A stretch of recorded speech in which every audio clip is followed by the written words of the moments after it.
Welcome to ABN and PRR College online classes. This session is for second BSc Biochemistry students and this is from semester 4 అండి. So coming to the session, today's topic is Solvay's pathway of purines.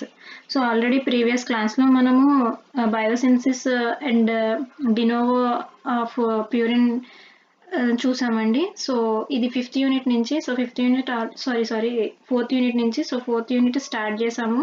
So 4th యూనిట్లో biosynthesis and de novo of purines చూసాం. So next topic వచ్చి salvage pathway of purines యొక్క salvage pathway అండి.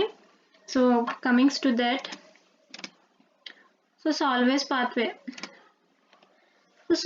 Pathway ఎందుకు అంటే, so యాక్చువల్గా మనకి we have free purines and normal turn over of purines అనేవి ఉంటాయి and they obtain from responding nucleotides. So responding nucleotides నుంచి మనకి ప్యూరిన్స్ అనేవి సింథసిస్ అవుతూ ఉంటాయండి. సో మనకి purines can be directly converted to the corresponding nucleotide. So మనకి purines అనేవి డైరెక్ట్గా న్యూక్లియోటైడ్ నుంచి మనకి సింథసిస్ అవుతాయి. అంటే డైరెక్ట్గా మనకి ప్యూరిన్స్ అనేవి purines can be directly converted to corresponding nucleotides. So purines అనేవి మనకి డైరెక్ట్గా న్యూక్లియోటైడ్స్ కింద కన్వర్ట్ అవుతాయి అనమాట. సో దాన్ని ఏమన్నాము అంటే సాల్వేస్ పాత్వే అని అన్నాం. ఓకేనండి. ప్యూరిన్స్ అనేవి మనకి డైరెక్ట్గా కరస్పాండింగ్ న్యూక్లియోటైడ్ కింద మనకి కన్వర్ట్ అవుతాయి. సో అలా డైరెక్ట్గా మనకి ఫామ్ అవడాన్ని న్యూక్లియోటైడ్స్ ప్యూరిన్స్ అనేవి డైరెక్ట్గా న్యూక్లియోటైడ్ కింద ఫామ్ అవడాన్ని మనం ఏమన్నాము అంటే సాల్వేస్ పాత్వే అన్నాం. సో యాక్చువల్గా మనకి ప్యూరిన్ న్యూక్లియోటైడ్ ఫామ్ అవ్వాలి అంటే బయోసిన్సిస్ అంతా జరగాలండి. రైబోస్ 5-ఫాస్ఫేట్ నుంచి మొత్తం ఐఎంపి వచ్చి ఐఎంపి నుంచి మనకి ఏఎంపి జిఎంపి రావాలి. కానీ అలా కాకుండా డైరెక్ట్ ప్యూరిన్స్ నుంచే డైరెక్ట్గా మనకి న్యూక్లియోటైడ్ అన్నది అంటే ఏఎంపి అన్నది డైరెక్ట్గా ఫామ్ అయిపోతుంది అనమాట. సో అలా డైరెక్ట్గా ఫామ్ అయ్యేదాన్ని ఏమన్నాము అంటే సాల్వేస్ పాత్వే అని అన్నాం. So this Solvay's pathway is important in certain tissues such as erythrocytes and brain. So మనకి ఈ సాల్వేస్ పాత్వే అనేది ఎరిథ్రోసైట్స్ బ్రెయిన్లోనే జరుగుతుందండి. Important this pathway is important in erythrocytes and brain. ఎందుకు అంటే, సో ఇక్కడ మనకి de novo synthesis of purine nucleotides is not operative. So de novo synthesis అనేది జరగదండి. సో అంటే స్మాల్ మాలిక్యూల్ నుంచి మనకి న్యూక్లియోటైడ్స్ అనేవి ఫామ్ అవ్వవు అనమాట. స్టార్టింగ్ నుంచి మనకి అంటే రైబోస్ 5-ఫాస్ఫేట్ ఫస్ట్ నైట్రోజన్స్ రావడం, కార్బన్స్ ఫామ్ అవడం, అక్కడి నుంచి మనకి మళ్ళీ రైబోస్ 5-కార్బోహైడ్రేట్ మెటబాలిజం నుంచి రైబోస్ 5-ఫాస్ఫేట్ రావడం. సో రైబోస్ 5-ఫాస్ఫేట్ వచ్చిన తర్వాత రైబోస్ 5-ఫాస్ఫేట్ అంతా మెటబాలిజం అంతా జరిగి మనకి ఐఎంపి వస్తుంది. సో ఐఎంపి నుంచి మనకి ఏఎంపి జిఎంపి వస్తాయి. సో ఈ ప్రాసెస్ స్టార్టింగ్ నుంచి మనకి ప్రాసెస్ అన్నది కాకుండా డైరెక్ట్గా మనకి ఏంటి అంటే ప్యూరిన్ నుంచి అంటే ఎడినైన్ నుంచి మనకి ఏఎంపి అనేది డైరెక్ట్గా ఫామ్ అయిపోతుంది. ఎందుకు అంటే డినోవో సింథసిస్ అన్నది జరగదు ఇక్కడ. సో స్టార్టింగ్ నుంచి మనకి ప్రాసెస్ అన్నది జరగదు. అందుకని షార్ట్గా మనకి డైరెక్ట్ న్యూక్లియోటైడ్స్ అనేవి ఫామ్ అయిపోతాయి. సో ఇది ఎక్కడ ఇంపార్టెంట్ అంటే సర్టెన్ టిష్యూస్ సచ్ యాజ్ ఎరిథ్రోసైట్స్లో కానీ బ్రెయిన్లో కానీ ఈ సాల్వేస్ పాత్వే అనేది జరుగుతుంది అనమాట. సో ఎడినైన్ ఇక్కడ మనకి కొన్ని ఎంజైమ్స్ కెటలైజ్ చేస్తున్నాయండి మనకి ఈ సింథసిస్ని. అదేంటి అంటే adenine phosphoribosyl transferases catalyses the formation of AMP from adenine. So adenine నుంచి ఏఎంపి ఫామ్ అవడానికి మనకి ఎడినైన్ ఫాస్ఫోరైబోసిల్ ట్రాన్స్ఫరేసెస్ హెల్ప్ చేస్తుంది అనమాట. This is the important enzyme which catalyse the formation of AMP from adenine. And GMP అనేది మనకి ఎలా form అవుతుంది అంటే hypoxanthine guanine phosphoribosyl transferase convert guanine and hypoxanthine to GMP and IMP. So GMP IMP అంటే guanine monophosphate inosine monophosphate అన్నవి మనకి ఎలా వస్తున్నాయి డైరెక్ట్గా అంటే with the enzyme hypoxanthine guanine phosphoribosyl transferases. So ఈ transferases adenine phosphoribosyl transferase and hypoxanthine guanine phosphoribosyl transferase. So ఈ transferases enzymes అనేవి మనకి these are the main enzymes which helps in the formation of nucleotides from purines. So purines నుంచి డైరెక్ట్గా nucleotides form అవడానికి మనకి ఈ ట్రాన్స్ఫరేసెస్ మనకి హెల్ప్ చేస్తున్నాయి అనమాట. సో ఇవి మనకి మెయిన్గా ఫార్మేషన్ అంటే న్యూక్లియోటైడ్స్ ఫామ్ అవడానికి ఈ ఎంజైమ్స్ అనేవి మనకి మెయిన్గా హెల్ప్ అవుతున్నాయి అన్నమాట.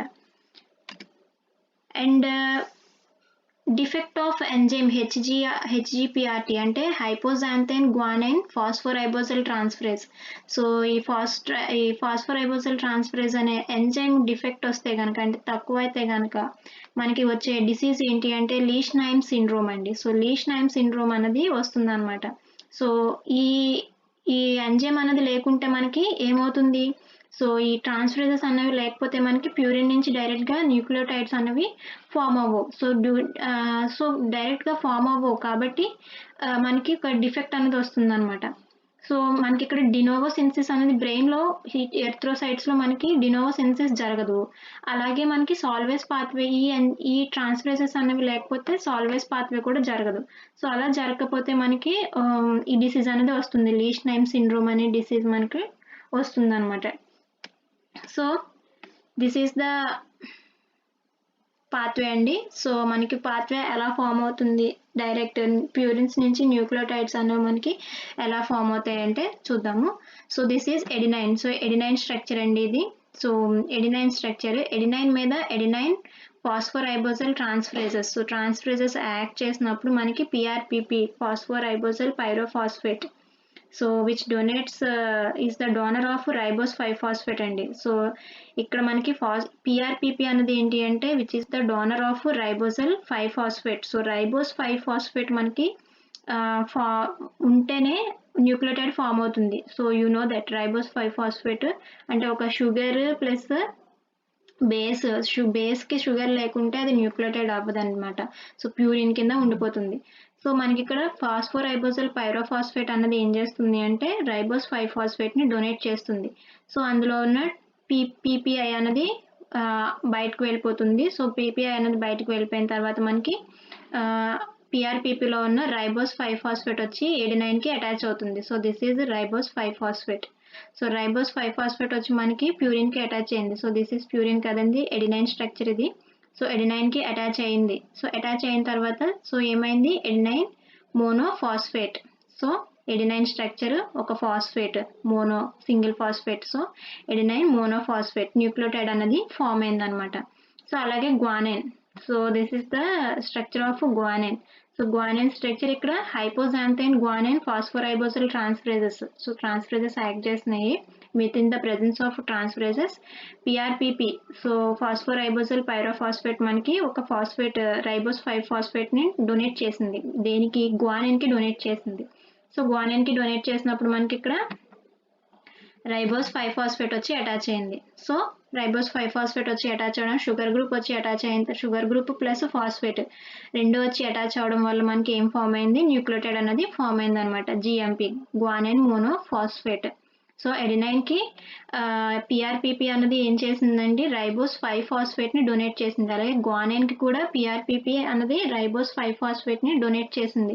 ఇన్ ద ప్రెజెన్స్ ఆఫ్ ఎడినైన్కి అయితే ఎడినైన్ ఫాస్ఫోరైబోజల్ ట్రాన్స్ఫరేజ్, గ్వానైన్కి అయితే హైపోజాంథైన్ గ్వానైన్ ఫాస్ఫోరైబోజల్ ట్రాన్స్ఫరేజెస్లో మనకి ఈ రియాక్షన్ అనేది జరిగిందనమాట. Next IMP, inosine monophosphate. So this is hypoxanthine structure. So హైపోజాంథైన్కి మనకి పిఆర్పిపి నుంచి ఒక రైబోస్ 5-ఫాస్ఫేట్ అనేది ట్రాన్స్ఫర్ అయితే మనకి ఐఎంపి అనేది ఫామ్ అయింది అనమాట. So here is the formation of IMP. So IMP అనేది ఫామ్ అయింది. రైబోస్ 5-ఫాస్ఫేట్ వచ్చి పిఆర్పిపి నుంచి వచ్చిన రైబోస్ 5-ఫాస్ఫేట్ మనకి హైపోజాంథైన్కి అటాచ్ అయింది. సో అటాచ్ అయిన తర్వాత మనకి ఏం ఫామ్ అయిందండి, ఐఎంపి అనేది ఫామ్ అయింది, ఐనోసిన్ మోనోఫాస్ఫేట్. సో ఇలా మనకి ఎడినైన్ నుంచి డైరెక్ట్గా ఏఎంపి, గ్వానైన్ నుంచి డైరెక్ట్గా జిఎంపి అండ్ హైపోజాంథైన్ నుంచి డైరెక్ట్గా ఐఎంపి అనేది ఫామ్ అయిందనమాట. యూజువల్గా డినోవో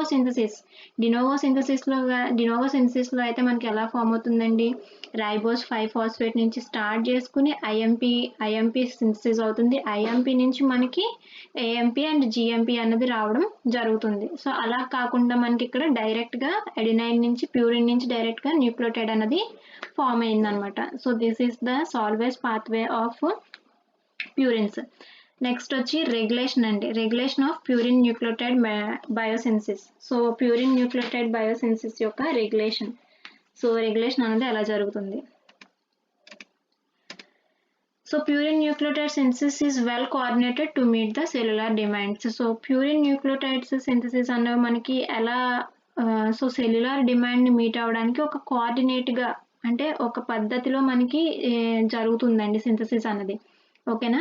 సో అంటే ఒక వెల్ కోఆర్డినేటెడ్ అంటే చాలా ఒక పద్ధతిగా మనకి న్యూక్లియోటైడ్ సింథసిస్ అనేది జరుగుతుంది. సో ఈ న్యూక్లియోటైడ్ సింథసిస్ ఎందుకు జరుగుతుంది అంటే to meet the cellular demand. So cellular demand కోసం మనకి న్యూక్లియోటైడ్ సింథసిస్ అనేవి జరుగుతుందన్నమాట.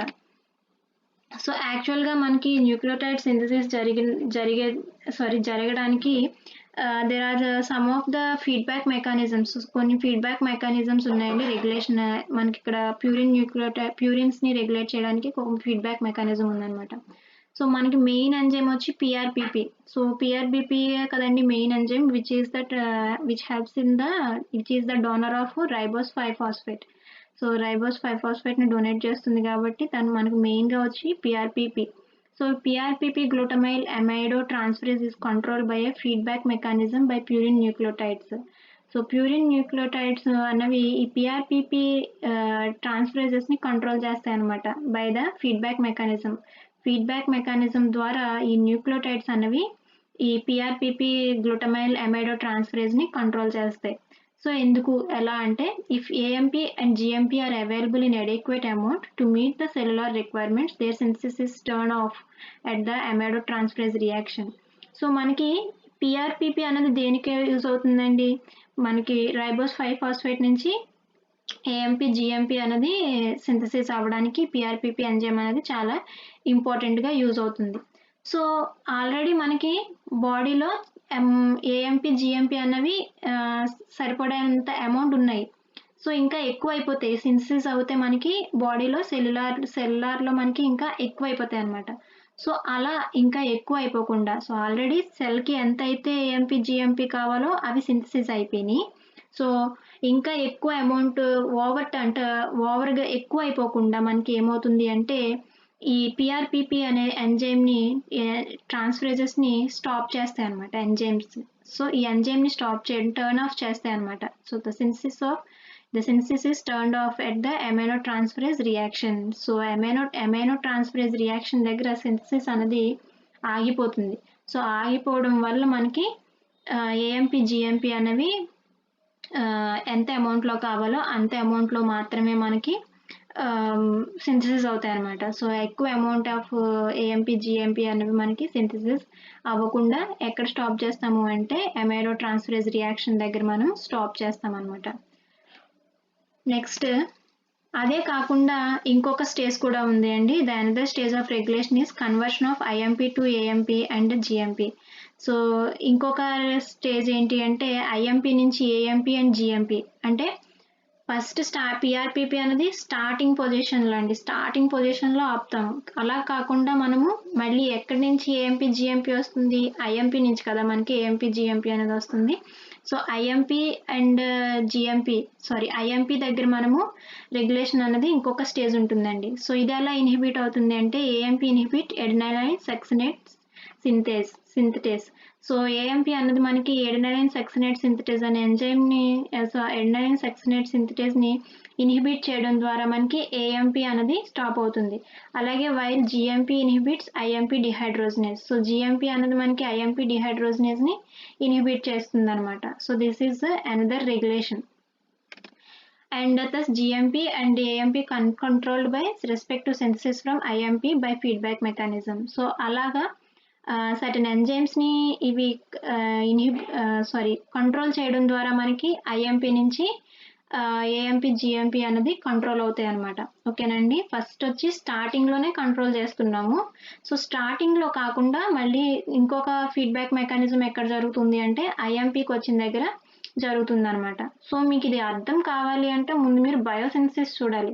అసలు స్టార్టింగ్ ఏంటి, ఐఎంపి ఏంటి, ఏఎంపి ఎలా ఫామ్ అవుతుంది, జిఎంపి ఎలా ఫామ్ అవుతుంది అన్నది చూడాలన్నమాట. సో మీకు రెగ్యులేషన్ అర్థం కావాలి అంటే ఫస్ట్ మీరు బయోసింథసిస్, డినోవోసింథసిస్ అది చూస్తేనే కానీ మీకు ఇది ఒక ఐడియా రాదండి. సో ఫస్ట్ ఆ క్లాస్ చూడండి, తర్వాత ఇది మీకు అర్థమవుతుంది అనమాట. ఓకేనా. So this is all about your class today. So ఇదండి ఈరోజు క్లాస్.